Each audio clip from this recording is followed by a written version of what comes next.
Good afternoon, ladies and gentlemen. Welcome back to another episode here on European Confessions. The following story that you're going to be listening to, it comes from a translation of a message that I received, and the translation, it reads like this.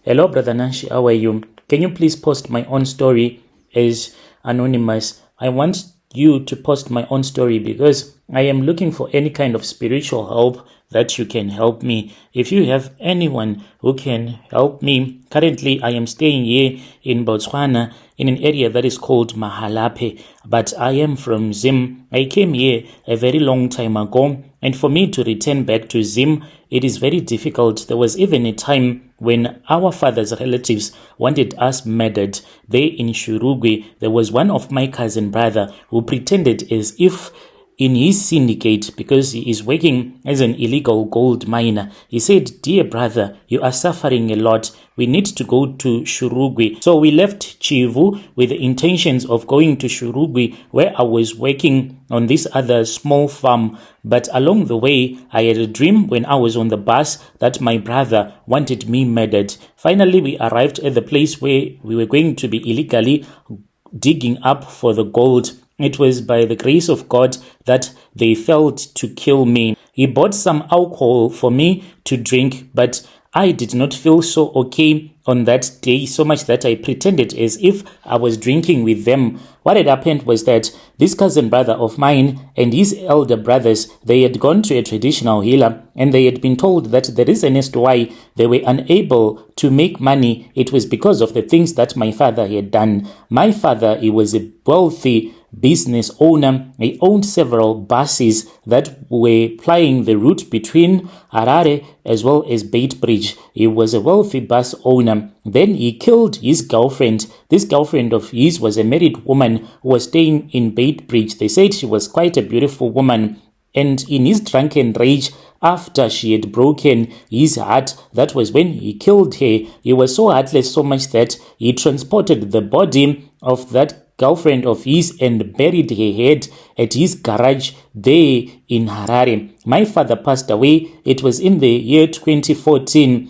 Even at the hospital where he was, it was a private hospital. Even the nurses got so scared with what was going on. There was a nurse who said that baba venyu vakaita sekunge panga paine munhu anga achiva donza pavakafa, meaning that when your father was passing away, it was as if there was a man who entered into the room, and this man that entered into the room was like pulling your father from the bed. Oh, it was so painful and it was so scary at the same time, as if there was a demon that had entered into the ward where he was by the time that he passed away. And as a family, we are now tormented by madness. I have two of my brothers who once stayed in Cameroon. They are the ones that brought me to Botswana. They both passed away due to mentally related challenges. Myself, I do know that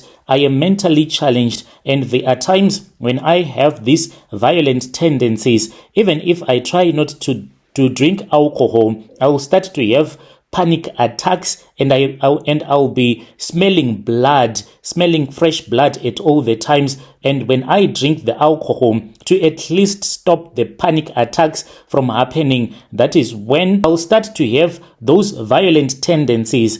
I was born in Zim, and my father, like I said, a wealthy businessman, his buses, he had so many buses, and by the time that he passed away, he had buses that were running even between Blawayo as well as Beitbridge, one that was going into Messina. He was a man who had so much money, but with the way that my father got so rich, and people knew that there was blood in his hands after our grandfather had passed away, my father started to make a lot of money, and there were strange rituals that he used to perform. At our home in Waterfalls, there was this other room which he claimed it was more like his study room. It had a lot of books that he had even bought from so many people, even from schools. He would go and buy the books. My father, he loved to read a lot, but in that room, that was where he was keeping his topologies that he was using in the businesses. There was once a bus driver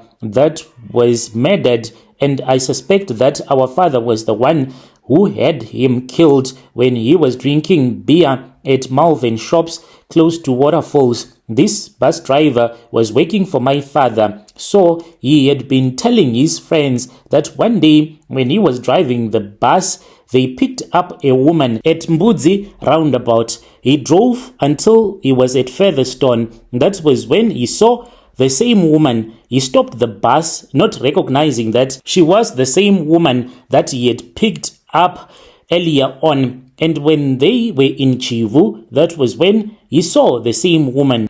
He continued driving, but as he was driving, that was when he saw that this woman was hanging on the windscreen, and this woman just disappeared. So after that trip, that was when he was fired by my father. So he was telling everyone that wanted to listen to his story that this was what had happened to him, and that was the reason as to why our father had chased him away, for he had seen the ghost of the woman who was rumored to have been murdered by my father, and my father was untouchable. Instead of him being arrested after that woman was said to have been murdered, but no, he was not arrested at all, but he kept on running his businesses. That guy who was running around telling people that he saw the spirit of that woman, then he was murdered. He was found lying naked in the streets. He was dead. And then my father, he passed away. So when my brothers went to Botswana, one of my brother, we heard that he was mentally ill. He was running the streets. He was naked and screaming that he wanted to cut his head off, and he was found dead. What had happened to him, no one could even explain. My second brother as well, the same thing happened to him. He would be running mad, removing his clothes, claiming that he wanted to kill everyone that would try to stop him. And then I also came to Botswana. So this is the curse that I am running away from. There are times when I hear voices in my head. They will be telling me that if I return back to Zim, I am going to be murdered. Here where I am staying at Mahalpye, I once stayed with a local woman who also just ran away because of the way that I would be violent.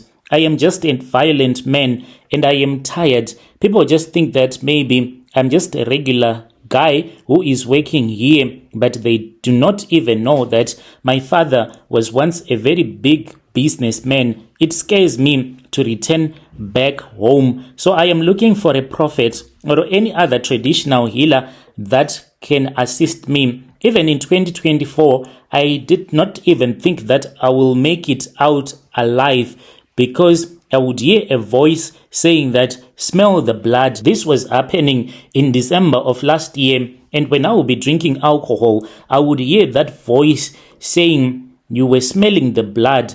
Don't you want to smell this blood for real? It wanted me to at least stab someone. So that is my own confession. I want anyone to assist me.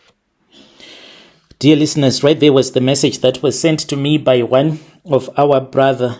That was the translation, hoping that you were able to understand. Even when I spoke with him, some things that he was talking about, I could not even understand. So hoping that you were able to understand his confession.